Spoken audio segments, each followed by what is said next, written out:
Hello and welcome to our presentation. I'm Stephen Alexander. I'm here with Adam Burrows and Austin Somlow, and this is our presentation of the statistics behind the Lending Club.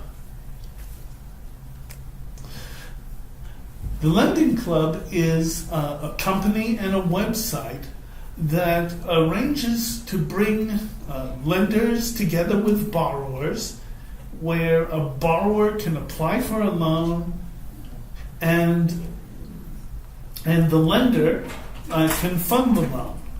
And in this way, using the website, and then after the loan is made, the company pays it out and then collects the repayments. The Lending Club, people like the Lending Club because it gives a lower interest rate to the borrowers and a higher interest rate than the lender might earn in a bank account or a bond. And the overall goal is to let people meet online and help each other and make more money for the borrower and save money for the lender. Here's an example of a web page that the lender would see. On the left, there is a column for the filter, which allows a prospective lender, to choose which loans to fund. And then on the right, there's information about each loan. The credit rating, the term of the loan, 36 months or 60 months, the borrower's FICO score, the amount of the loan, the total amount, the purpose, and then how much has already been funded by other lenders, and how much is left to be funded, and how much time before the funding window closes. For each loan, there's another page with information on the loan. We have the loan identification, basic parameters, the profile of the borrower's credit history, and there's a link at the bottom for more information. We had 137 data points for each loan. And taking another look from that screen, there are filters where each lender can choose the characteristics of the loans that he or she wants to see. And as you can see, there are check boxes and radio buttons and sliders. The goal is to maximize return, to get the most money back for the money that has been lent out. But that's within the constraint of minimizing risk. Nothing is sure in the world, and this is not an insured deposit. So there is a chance that you won't maximize return. In fact, the caveat is that it's possible to lose all your money or a substantial portion of it. The Lending Club tries to collect the money that's been lent out, but it doesn't always succeed, and that leads to charge-offs. And that's what we've been studying. Now I'd like to turn this over to Austin and Adam for the statistics.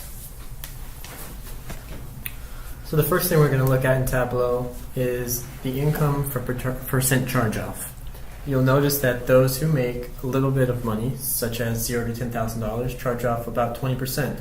And that starts to decrease as you make more money, all the way to down to about under 12% for those making $100,000.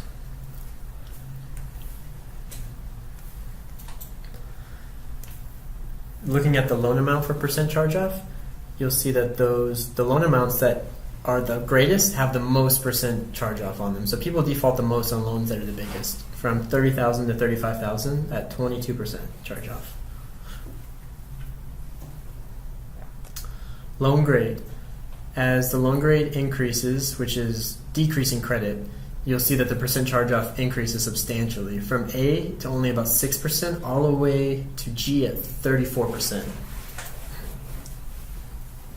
We can break the grade down to a subgrade, and this shows the same relationship. As your credit decreases, which increases in the alphabet, you'll see that the percent charge-off increases, with the most being at F5, over 45% charge-off. Employment. This is a really important filter to look at because NA means that somebody's unemployed. So it's not somebody you typically want to trust with your money. Those who mark NA on their application tend to charge off about 22% compared to those with type 0 through 10, which is well under 15%. Home status. This is another one you want to look at. Those who mark other, you have no idea what that means, and they're charging off over 21%. Those with mortgages or who own or rent, they're pretty steady under 16%, but other, we don't even know what that means. That's not something that you want to trust. Verification status. This is not too big of a deal. You'll see only about a 2% difference in charge-off between not verified and verified. Year of loans. You'll see in 2008 the percent charge-off was over 20%, and as it progressed, a couple years later, it dropped down to about 14-15% charge-off. Months of loans. This one breaks down the years a little bit further, and you can see the high years, which will be January and May, at about 15-16%, even December, and the months that are in between that, they just vary by about 1% or 2%. Purpose of loan. This is another extremely important one for filtering out. You want to be careful of those who are asking for loans for small businesses because they charge off over 26%. Any other purpose, whether it's for just a purchase someone needs, a car, a wedding, they're well under 15% charge off. Residence. This one's a really important filter as well. You can see which states are the most trustworthy, and you see Nevada as being the worst at almost 25% charge off, likely because of Las Vegas being its home. This heat map is just another indication of the previous chart we saw, showing Nevada as being the worst place to loan, followed closely behind by Alaska at almost 20%, and even Hawaii down here. The states in green are trustworthy, and the states in dark green are places that you really would like to invest. You'll probably make some money there. Debt to income. This one is quite contradictory because those with little to no debt to income seem to charge off more than those with 25 to 30% debt to income. The difference being almost 4%. Delinquency the last 2 years. Those with 2 delinquencies tend to charge off about 20%, while those with none under 15%. Year of first credit line open. This shows a historical timeline of different years from before 1970 all the way to 2008 data. And it shows 2006 and 2007 being probably the worst years based on first credit line opening. Inquiries the last 6 months. So an inquiry is anytime someone requests credit or maybe a loan or their credit gets checked. And you'll see that those with 5 or more tend to charge off over 30% of the time. Compared to those who have never had an inquiry in the last 6 months, they're under 12%. Number of account opens. Those with 16 plus accounts charge off the most, just under 18%.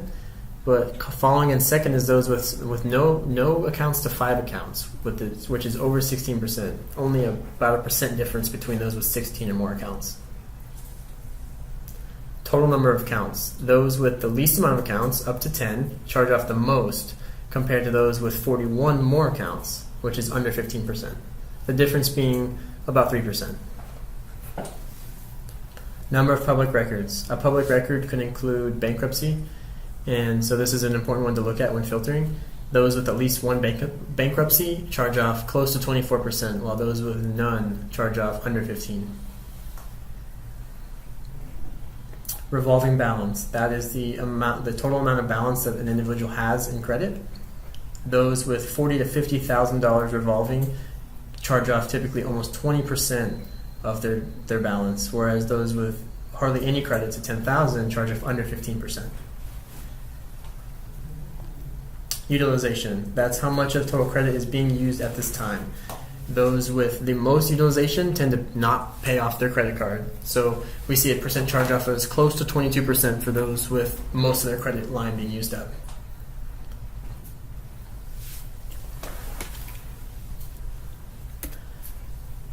So we're moving to the R graphs, which show a better representation of the x-axis of all the data we just saw in Tableau.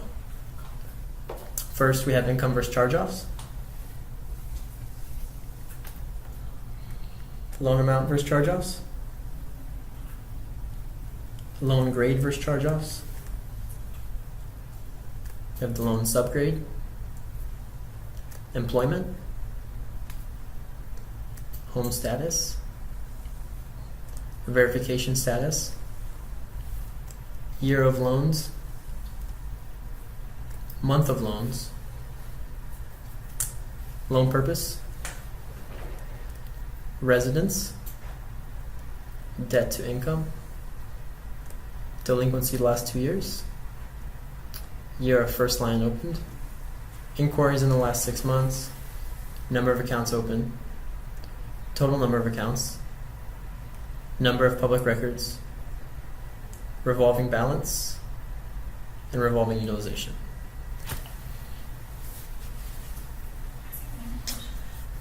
So the big question is, who would you invest with? Who do you want to trust your money with when you're an investor? Would you go with the good credit or the bad credit? To pay For A, B grade loan. Most of y'all would probably say grades A, B, or C, but in fact, we have a contradiction to that analysis. Using the Shiny app, we have a random sample from either 100 to 1,000 observations from our data, categorized by different metrics.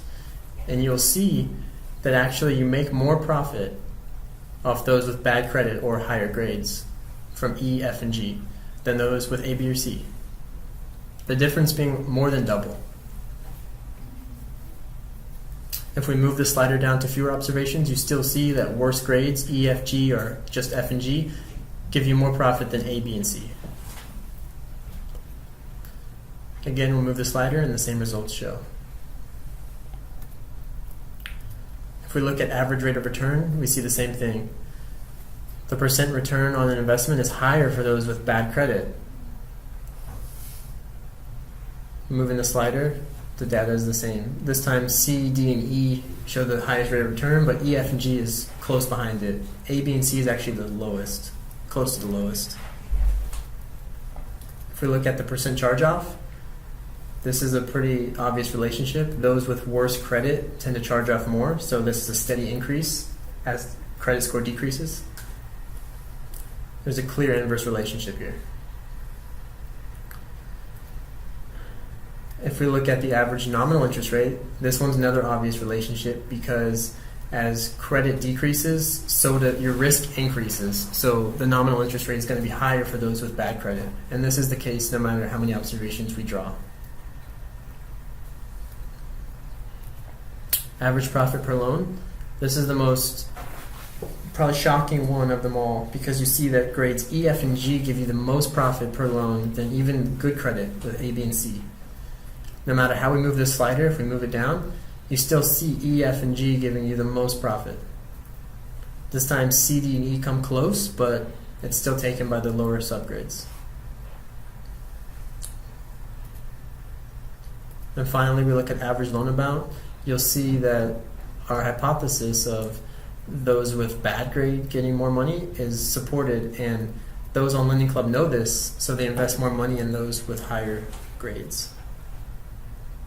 E, F, and G in every case has an average loan amount that's higher than A, B, and C. So more people trust those with bad credit. I'll turn it back over to Stephen. All right, let's look at the numbers behind those graphs. And you see here we have a chart that shows the different groups of grades. Let's focus on A through C first. There were 12,000 loans in these categories, and an average net profit almost $1,000, interest rate almost 10%, and the average rate of return a little less, 9.1%. Compared to E through G, there are fewer loans, just a bit over 3,000, but the average net profit was over twice as much, 2,377. The interest rate nominally was 18%, 80% higher, and the actual average rate of return was 13.8%, which is 50% higher than what we were getting on A through C. So, the best combination seems to be choose grade of E, F, or G. Avoid people whose unemployment is labeled not available or not applicable. Avoid people whose home status is other. Avoid people with very young credit histories, credit lines that were just opened in 2005 or later. Avoid people who are borrowing money to fund their small business. Avoid people who have inquiries from potential lenders of more than 5 in the last 6 months. That indicates that they're looking all over town for a loan. And avoid people with any public records. That means no bankruptcies, no liens on their wages, and basically no trouble with the law. So, and finally, we've looked at 42,000 loans. We filtered them down to 3,000, which is about 8%. And those are the best quality loans for maximizing your return and minimizing your risk.